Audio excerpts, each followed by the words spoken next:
tired of spending a lot of damn money and getting absolutely nothing you was hoping to get? Head on over to MrMuckCoin.com for the cheapest, safest, most reliable coins in the community. Use code GS for 20% off your purchase. Don't forget, you can also purchase training there as well. Link is available in the description. Alrighty, ladies and gentlemen, it's your boy Jess. Welcome back to another Madden 19 video. Hopefully you guys are doing fantastic. So, in the midst of this video, the beginning got completely messed up thanks to the Elgato. So you don't really get to see his most of his first drive. You don't get to see his top three players. But he had 399s in his top three players. They all had Broncos chem. It was Brian Dawkins, Champ Bailey, and DeMarcus Ware. And you could take a look at his whatchamacallit, his gamer tag. I was thinking about what it is I want to say. Mile High Player makes sense that he has a whole bunch of Broncos players. He has Terrell Davis rocking the Broncos, Chem rocking the Broncos, unis, and he throws an absolute dot. So the thing that he was killing me with the very first drive is the fact this right here happened. You see that right there? That happened to my TV screen. I'm not sure how that happened, but that just happened, and then I go to edit and the entire beginning of the video is messed up.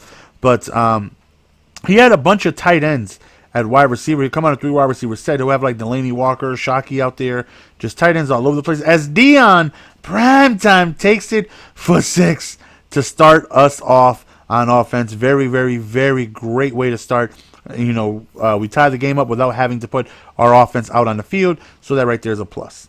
But yeah, he has tight ends all over the place.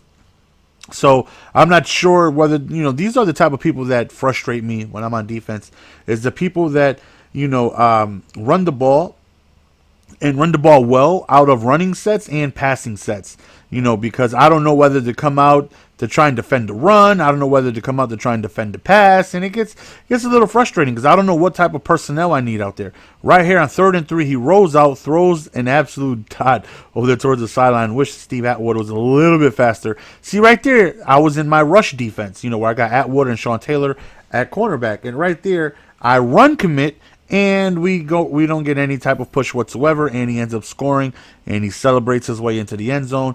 So now I'm like, sheesh, okay, I really don't know what to do. He's running out of 3 wide receiver set, shotgun plays, and he's having great success. It's like, I don't want to put my run defense out there because if he passes, they don't have good zones. I don't want to put my zone guys out there because if he runs, they don't have good block shed. So it's like, I don't know what personnel I need to have out there on the field. So it's like, all right, well, we got to figure something out, though. Right here, I noticed defensively, he comes out and cover 1 robber almost all the time. And I'm like, you got to be kidding me. I'm not sure if this is some type of glitchy defense that I should know about. I don't know. He wasn't stopping anything, though. You look, Randy Moss is just completely wide open on the post, and no one's near him. And this cover 1 robber is just not working out for him. We hit him with the toss over there to the left side, and we get a beautiful spin. Almost hit him with the double and got into the end zone. We end up running to the right side, hit him with the spin, and we end up scoring, tying the game.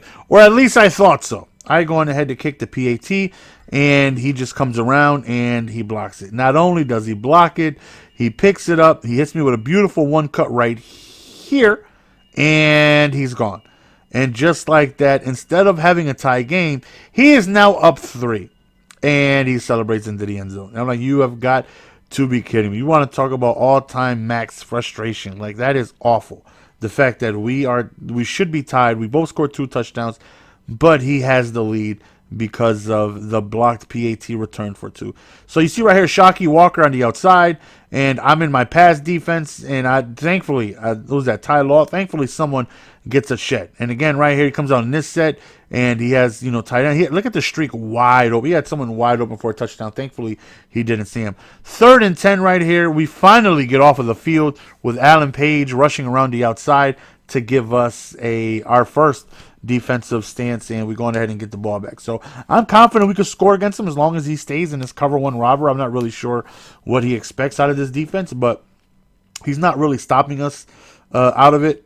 Right here, I tried to playmaker back to the left, which would have been wide open, but I didn't register for whatever reason. But we do get a 3-yard stumble forward. So right here, 2nd and 7, and again, Moss is just wide open in the middle of the field. He's just continuously calling the exact same play, and it's just not working out for him. He's not making any adjustments. Right here, we run the ball out of the pistol bunch at the sideline. Swing one, swing two, and we're going to go on ahead and get in the end zone. And once again, we should be up 21-14, right? Like we should be. We should be, but we're not. We going ahead. There's no need to chase extra points. At this point, we just kick our PAT and we go up 4. And once again, it's like, all right, man, I really feel like we should be up by more than this. But it is what it is. Can't do nothing about it. So you would figure he would come up passing the ball, trying to get in field goal range, but he's running still. And anytime he comes out of bunch, he called pretty much the same play. And I had said it too. Like, he's going to look for the post. You see me run over there to try and cover the post manually. He still throws it. Like, this is so was it Sandra Bullock's from BirdBox, whatever the hell it is. He's blind. Throw with a blindfold. Like, there was 7 people there. 7, like count 7 people there, and he still threw it. And we got the pick, and thankfully he didn't come on a field goal block because he has me shooketh. And we end up taking a full 7-point lead, and we get ball coming out of the half. So now it's like, all right, man, I feel like we're going to get at least a 2-possession lead. I don't think he's going to do anything to stop me from getting in at least field goal range because his cover one robber really hasn't been working out for him. And we fumble right there. Instead of hitting the outside for whatever reason, our fullback decides to cut up field. But again, Moss is open, and we throw on the run across our body. Beautiful dot to Randy Momo, and we're 4 for 4, 123 yards. We're out in the pistol bunch, and I spun a little too late right there. 2nd and 12 right here. We hit him with the toss again. Blocks hold up, and at this point right here, we're just going to take as much time off of the clock as possible because he is someone who absolutely loves to run the ball. I'm fine with taking 3 here. I'm not going to play too aggressive. I feel like, as long as he doesn't score immediately, which I don't see how because he's just running the ball a lot, he's just going to take a lot of time off of the clock, and I do not feel like he has the defense to stop me whatsoever. So we're going to go on ahead and take a 3 right here and go up 10 points. And once again, we should be up more than this. I should have, more than what I have, but that blocked PAT is really, really changing everything. I felt like I'm playing almost a perfect game, but we're still only up 10, and he's still running the ball, rightfully so. I run the ball a lot, right? But even down 10, and someone who has shown that they will completely chew the clock with running the ball themselves, you would think that they would go on ahead and, get a little desperate. But, not him. He's hurrying up, but he's still running the ball. He's still keeping the ball on the ground, still keeping the ball moving without trying to score as quickly as possible. And more rushes. And that right there was a big hit by Rod Woodson. So 3rd down right here, 3rd and 2. And he steps up in the pocket, and again, a blind read. There's 7 people there in congestion. Right here, he hits us with the motion around, but then he hits me with a very quick slant right there. So good play by him. Brian Dawkins just let him get completely in front of him. Right here, everything is bottled up, but he goes underneath, and again, time is ticking. So we're fine. Right here, you see me holding left trigger, and I'm ready to run commit down. I'm so shook of wham of him because all he does is run. And him running wham, I didn't even think that he would, pass the ball out of it. And that's the 2nd time he hit me with the exact same play. He decides to come out in an onside kick, which I thought I can see it. Why you would want to do this? I mean, 1, you have an opportunity to recover the ball.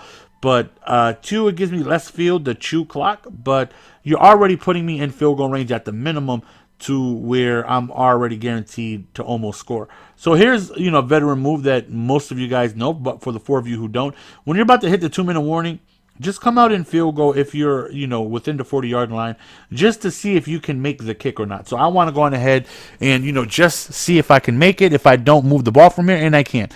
So from the 39-yard line, I know if I do not gain another yard, I can kick a field goal from there and be good. So that's a free way to check. And look at Brown. There's nobody in front of him. So it's like, all right, I'm going to put him on a streak, and whoever's defending him has the speed to keep up, and we end up fumbling. But thankfully, Franco Harris recovers.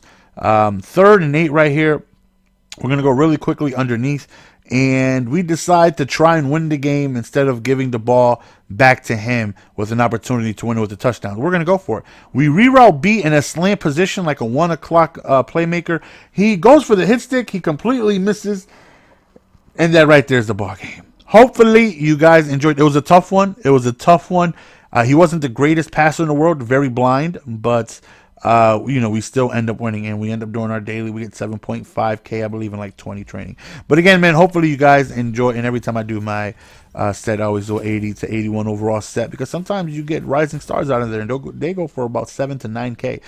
But anyways, yeah, hopefully you guys enjoyed, man. We're going to go ahead and be signing out once again. We should have live commentary for you guys as soon as Saturday. See you guys next time. Peace.